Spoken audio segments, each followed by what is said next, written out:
Entende-se por energia uma propriedade de todos os corpos, podendo manifestar-se de diferentes modos. Esta não é visível nem palpável. Assim sendo, podemos reduzir as manifestações de energia a dois tipos fundamentais: energia cinética e energia potencial. A energia cinética está associada ao movimento dos corpos que constituem um sistema que está a ser estudado.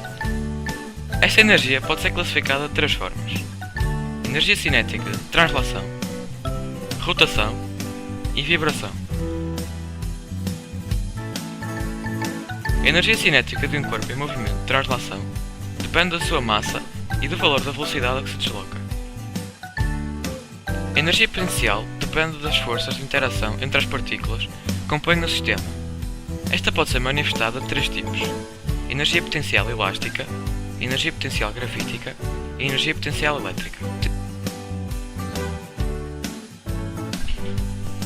Podemos calcular a energia potencial gravítica fazendo o produto da massa pela ação gravítica e, por sua vez, pela altura. A energia interna de um corpo é a energia que o corpo possui devido à energia cinética de todas as partículas que o constituem, e à energia potencial associada às interações entre todas essas partículas.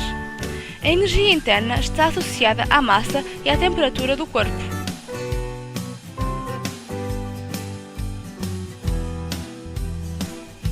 Um sistema é mecânico quando não se consideram as variações da sua energia interna.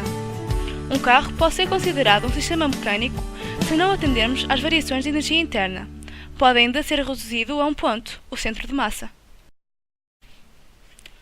O modelo do centro de massa aplica-se quando se considera um sistema mecânico, ou seja, quando não se atende às variações de energia interna.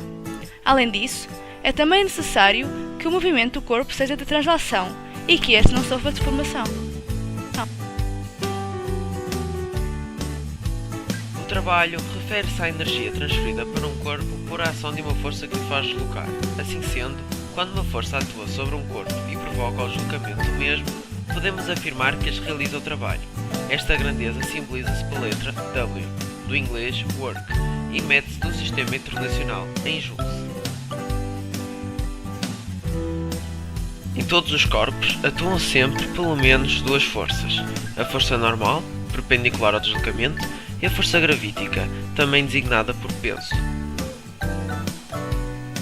Podemos aplicar sobre um corpo uma outra força, que o fará deslocar. A força F pode ser decomposta em duas forças perpendiculares, a componente normal e a componente tangencial. Assim sendo, o trabalho da força F resulta da soma do trabalho da componente tangencial com o trabalho da componente normal.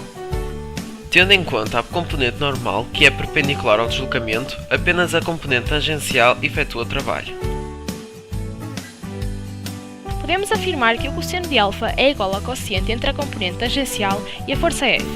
Assim sendo, a componente tangencial é igual ao produto da força F pelo cosseno de alfa.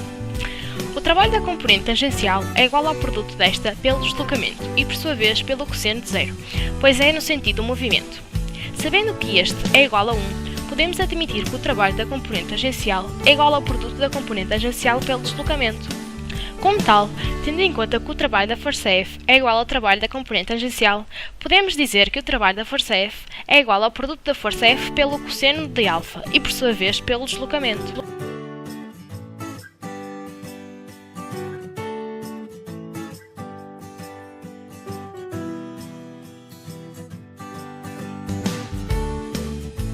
Uma força pode efetuar diversos tipos de trabalho. Se o ângulo formado pela força em relação ao deslocamento for maior ou igual a 0 e menor que 90, o trabalho realizado por esta força é potente. Por outro lado, se o ângulo formado pela força em relação ao deslocamento for igual a 90, o trabalho executado é nulo, uma vez que o cosseno de 90 é igual a 0. Caso o valor do ângulo for maior que 90 e menor ou igual que 180, o trabalho efetuado será resistente. Consideremos uma força F de intensidade de 20 N, sendo o ângulo formado pela força em relação ao deslocamento de 30 graus. Além disso, sabemos ainda que essa força provocou um deslocamento de 5 metros. Podemos, assim, calcular o trabalho da força através do produto da força pelo deslocamento e, por sua vez, pelo cosseno de alfa, isto é, 20 vezes 5 vezes cosseno de 30. Podemos assim obter um resultado de 86,6 joules.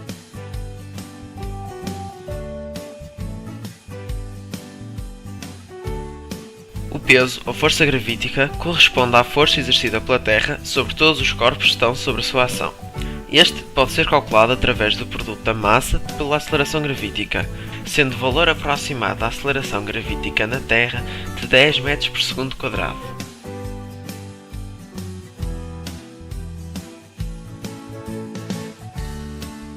Numa trajetória retilínea horizontal, tendo em conta que o ângulo formado pelo peso em relação ao deslocamento é de 90 graus e, dado que o cosseno de 90 graus é igual a zero, podemos afirmar que o trabalho do peso, nestas circunstâncias, é nulo. Durante uma subida, o corpo efetua um deslocamento ascendente. Assim, o ângulo formado pelo peso em relação ao deslocamento é de 180 graus, sendo o seu cosseno igual a menos 1. Além disso, já que a distância é igual à altura e o peso é igual a mg, o trabalho do peso é calculado como menos mgh. Como tal, podemos afirmar que o trabalho desempenhado pelo peso numa subida é resistente, uma vez que o valor obtido é negativo. Durante uma descida, o corpo efetua um deslocamento descendente. Como tal, o ângulo formado pelo peso em relação ao deslocamento é de 0 graus, sendo o seu cosseno igual a 1. Não obstante, dado que a distância é igual à altura e o peso é igual a mg, o trabalho do peso é calculado como mgh. Assim sendo, podemos concluir que o trabalho realizado pelo peso numa descida é potente na medida em que o valor atingido é positivo. Como calcular o trabalho do peso numa descida?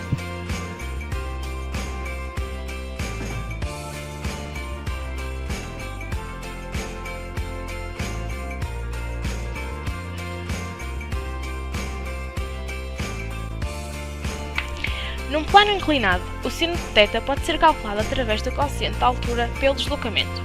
Por outro lado, o seno de θ presente na força gravítica é igual à componente tangencial a dividir pelo peso.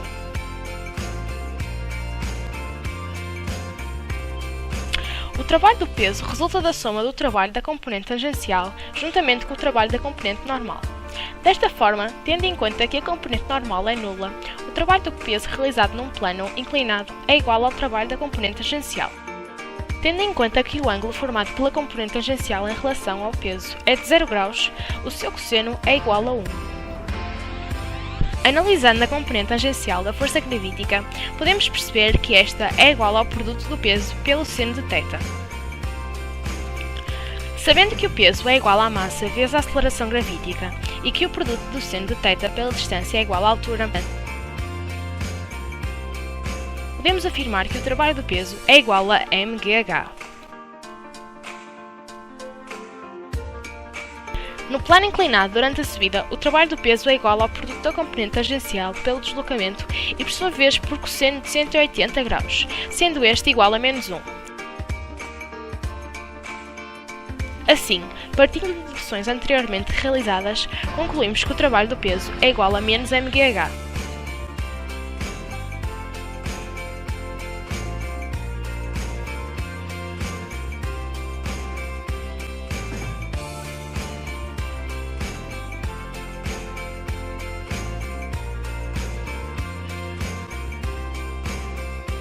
Para ocorrer deslocamento de um corpo, é necessário que alguma ou algumas forças atuem nele. Suponhamos que o corpo A está sob a ação de uma força constante, F, uma força de atrito, FA, uma força gravítica, P, e uma força normal, N. A resultante das forças, bem como a soma dos trabalhos realizados pelas forças que atuam no corpo, coincide com a variação da energia cinética. Assim sendo, estas correspondem à subtração da energia cinética final pela energia cinética inicial.